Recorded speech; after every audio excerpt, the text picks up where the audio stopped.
नमस्कार। आप सभी का एक बार फिर से स्वागत है हमारे चैनल वेद मंत्र वाणी में। आप सभी को नवरात्रि के छठे दिन की हार्दिक शुभकामनाएं। आइए नवरात्रि के छठे दिन सुनते हैं माँ दुर्गा के छठवें स्वरूप की कहानी। नव दुर्गा के 9 स्वरूपों में देवी के छठे रूप को देवी कात्यायनी के नाम से पूजा जाता है। माँ कात्यायनी की पूजा नवरात्रि के छठे दिन यानी षष्ठी को बड़े धूमधाम से की जाती है। देवी की महिमा को लेकर दो कथाएं हिंदू धर्म में बहुत प्रचलित हैं। देवी के इस स्वरूप की महत्तम कथा आर्षी कात्यायन से जुड़ी होने के कारण उनका नाम कात्यायनी पड़ा। वहीं देवी की महिमा कथा दुराचारी महिषासुर के वध से भी जुड़ी हुई है। आइए सुनते हैं देवी कात्यायनी की कथा। देवी कात्यायनी का स्वरूप बहुत ही उज्जवल और ज्योतिर्मय है। इस स्वरूप में देवी की 4 भुजाएं हैं। इनमें से दाईं तरफ वाली ऊपर की भुजा अभय मुद्रा में है और नीचे वाली भुजा वर मुद्रा में। वहीं बाईं तरफ वाली नीचे की भुजा में तलवार और ऊपर वाली भुजा में कमल का पुष्प सुसज्जित है। देवी कात्यायनी का वाहन सिंह है। देवी कात्यायनी की कथा हमें देवी भागवत महात्म और मार्कंडेय पुराण में मिलती है। पुराणों के अनुसार कत नाम के एक बहुत ही प्रसिद्ध महर्षि हुए थे। उनके एक पुत्र थे जिनका नाम था आर्षिकात्य। आगे जाकर आर्षिकात्य के गोत्र में महर्षि कात्यायन का जन्म हुआ और आर्षि अपने तप के कारण विश्व प्रसिद्ध हुए। आर्षि कात्यायन की इच्छा थी कि देवी भगवती उनके घर पुत्री के रूप में जन्म ले। इसलिए उन्होंने कई वर्षों तक देवी भगवती की कठोर तपस्या भी की।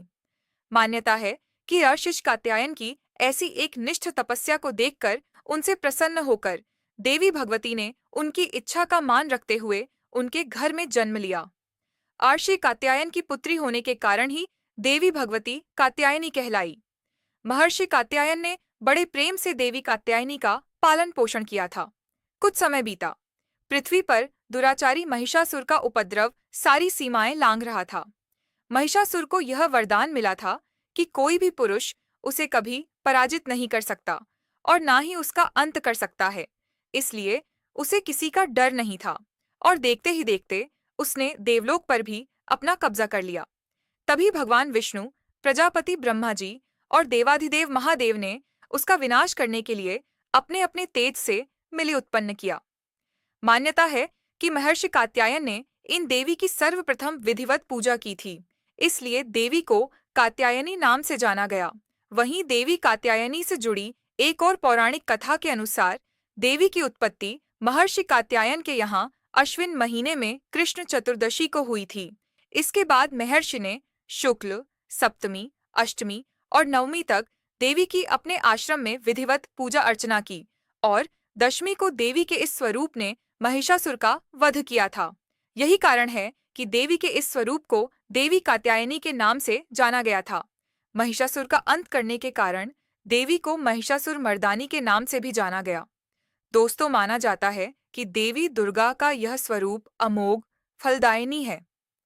ब्रज की गोपियों ने करुणा अवतार श्री कृष्ण को अपने पति के रूप में पाने के लिए कालिंदी यमुना के किनारे देवी कात्यायनी की ही आराधना की थी। इसी कारण वर्तमान में भी देवी कात्यायनी समस्त ब्रज मंडल की अधिशास्त्री देवी हैं। स्कंद पुराण में देवी कात्यायनी के बारे में उल्लेख मिलता है कि उनकी उत्पत्ति परमेश्वर के सांसारिक क्रोध से हुई थी। नवरात्रि के छठे दिन देवी दुर्गा के इस स्वरूप की पूजा काफी महत्व रखती है। ऐसी मान्यता है कि देवी कात्यायनी की पूजा में लाल और सफेद रंग के कपड़े पहनना बहुत शुभ होता है। मान्यता यह भी है कि माँ कात्यायनी के चरणों में अपना सब कुछ समर्पित करने से उनकी आराधना करने वाले भक्तों को उनके दर्शन प्राप्त होते हैं। देवी के इस स्वरूप के पूजन से भक्तों में एक अद्भुत शक्ति का संचार होता है। देवी कात्यायनी का ध्यान गोधली बेला में किया जाना चाहिए। देवी कात्यायनी का आराधना मंत्र है ओम देवी कात्यायने नमः, अर्थात ओमकार के जैसे निर्विकार स्वरूप वाली देवी कात्यायनी की कृपा और शुभ दृष्टि हम पर बनी रहे। हम उन्हें बारंबार नमस्कार करते हैं। दोस्तों, मान्यता है कि देवी कात्यायनी को शहद बहुत प्रिय है, इसीलिए नवरात्रि के छठे दिन देवी कात्यायनी की पूजा में शहद या शहद से बनी चीजों का भोग लगाना चाहिए। अब मैं आपको बताती हूँ देवी कात्यायनी की पूजा विधि। सबसे पहले सुबह जल्दी उठकर स्नान करें और साफ वस्त्र धारण करें। हाथ में फूल लेकर माता कात्यायनी का स्मरण करें और पूजा करने का संकल्प लें। पूजा के स्थान को गंगा जल से शुद्ध कर लें।